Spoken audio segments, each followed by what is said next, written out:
organized crime has been able to utilize certain of these scrap metal dealers, recyclers.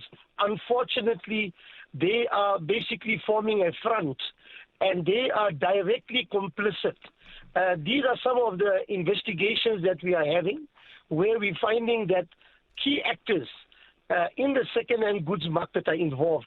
But as I said, the important thing is there is a second-hand goods regime which the police is required to oversee, and at every station that is done. The second thing that I think is really a game changer is the promulgation of the Criminal Matters Amendment Act relating to essential infrastructure. Because what the government has done is responded to the desperate pleas of the energy sector, of the state-owned enterprises, of the mines who are being stripped.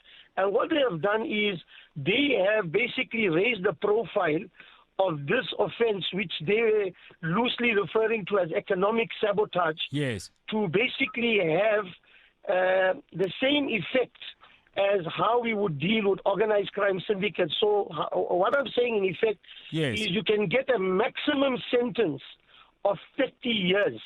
Yeah, so that's what I wanted to come to next. Now, you're talking about working, Major General, in a multidisciplinary way. What does that actually mean in practice? Because, you know, we hear that expression multidisciplinary used for a huge range of social ills. And I would have thought there is always the risk, if you're spending so much time trying to coordinate your activities, you may find that you're not going to have many activities, and where the coordination becomes the purpose rather than the tool. Are you worried that could happen here?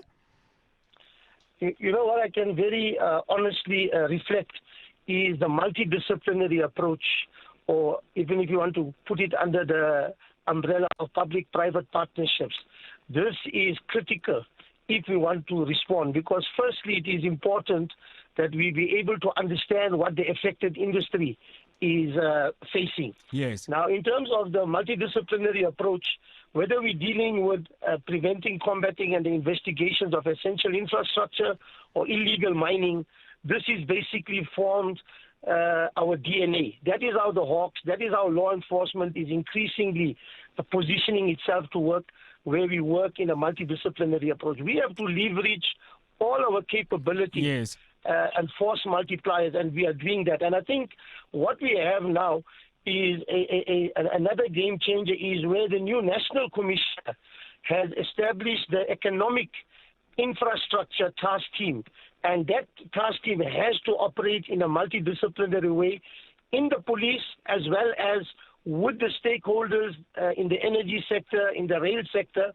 And in Gauteng, the provincial commissioner, of which all the necessary stakeholders participated, we have formally established this particular task team, which will basically cover Gauteng.